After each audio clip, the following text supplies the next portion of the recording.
Oh, they pecked me on my butt. I was making a fire last night, cooking fish on the fire, and I was going to give them the cast-offs. Here comes Mary biting me in the ass. Well, I'm like, I'm going to feed you. And she bites me again. It's like punted her across the yard. She came right back and bit me again. I'm like, seriously. Freaking birds. Anyway, let's get into this. So, Pat, you asked the best question of the day so far.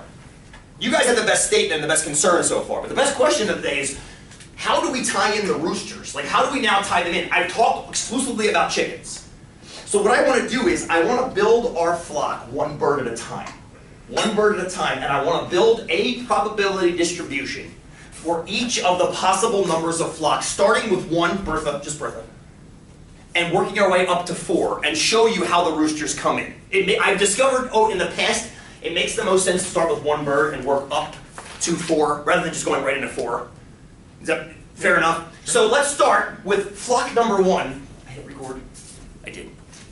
So flock number 1, I didn't move the camera. Flock number 1, we buy 1 pullet. Now we do not know if that pullet is a boy or a girl. We only know it's 90% female. And I say that statistically, not realistically. You can't be 90% female if you're a chick. Either are or you aren't. But 90% of them are female. Except according to that one student, it said 1 in 10,000 or half and half. I don't know what the actual breakdown is for that. I wonder, has anybody heard that before? That you can have a chick that's both? No. Okay. I mean, it's in research, but what I can't find out is which side it shows more. Like, will it lay eggs and then fertilize itself? A hermaphrodite fowl? I don't know. I mean, I can't find out how it's displayed or how they would know, even for that matter. Like, where'd the 1 in 10,000 come from? It's kind of one of those things. Where'd the 90% come from? Well, I don't know. It's going to need therapy. So realize all the math we're going to do today is based on 90%. Now realize too that if we know the correct number, we can redo all the math perfectly with the correct number, assuming that 90 isn't correct. But this is the only data point I've got, and it's been replicated by a number of people saying 90% consistency. Fair enough? Okay, good. So let's buy 1 pullet. What I'd like to do is, I'd like to keep track, since I'm interested, as Pat pointed out, in not getting roosters. I'm going to let my random variable be the number of girls that I get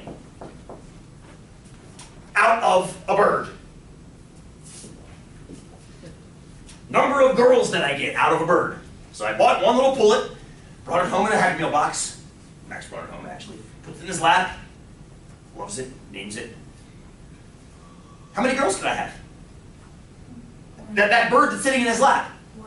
1 or none. Those are my options, yes? It might be a boy, in which case I don't have a girl. Or it might be a girl, in which case I do. It's perfectly binary at this point. Perfectly, well, ish. The outcomes are binary. What's the chance of this happening? 10%. Careful, that's the 10%, right? Yes. 10% chance of a rooster. We're going to ignore that 1 in 10,000 case of the both. That's not worth worrying about. This, therefore, has to be the other 90, yes? That has to be the other 90. Check it to make sure it sums to 100%. We're golden. Yes, we are. Yes, we are. That sums to 100%. So on average, how many girls do I get if I go in and buy 1 pullet? On average, how many girls do I get? Say that again. Not 1, it's less than 1. Half. It's more than a half. Oh, you can figure this out. You got a distribution, yeah? Run the distribution. Figure out the average. Yeah, you got the tools. To quote the Ghostbusters, you got tools, you got talent. Rest in peace, Egon Spindler. Howard Ramis died yesterday, I think. Yeah. I was wondering why all the flags were at half-mast at Max's school. Howard Ramis from the Ghostbusters. That's not true. Well, I'm going to say it is. I'm kidding, that.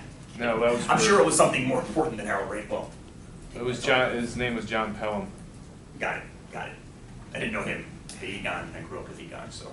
I did. Yeah. How many, on average, how many girls we got? Go ahead, take your time.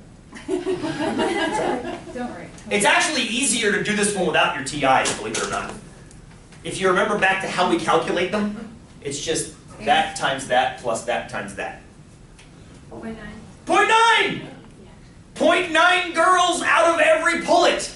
The average number of girls is 0.9 girls per bird. Now, again, you can't get 0.9 of a girl. But you can, what 0.9 of a girl? You can't get, there's a bird sitting in front of you. That bird can't be 0.9 of a girl. But on average, they are 90% of a girl over time. That's the whole point. You buy 10, 9 are going to be girls. That's 0.9 of a girl per bird, isn't it? 0.9 girls out of 10 birds is the same as 0.9 girls per one bird.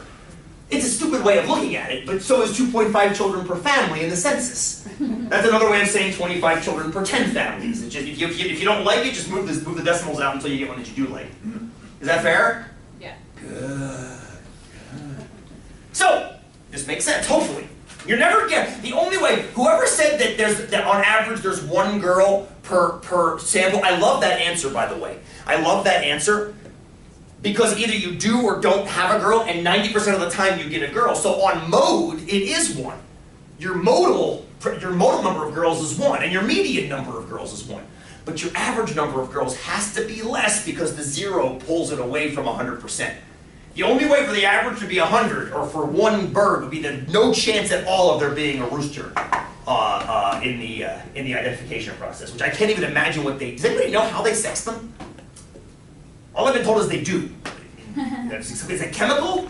No, they Haley, you know. Good. pull the tail off, up, and then they squeeze the cap out, and then there's either like a little bump or. Oh, okay, so it's anatomical examination. Okay, what's squeezing the crap out of for? That just happens. Because that is where the sex organs are. Oh, interesting. It's all okay. Thank you. I now know. And I'm sorry I asked. On that, thank you, Haley. Much appreciated. I'm gonna go vomit now. Let's take 5. I'll get myself cleaned up a little bit, and then we'll come back and we'll build our next fly. Thank you, sister.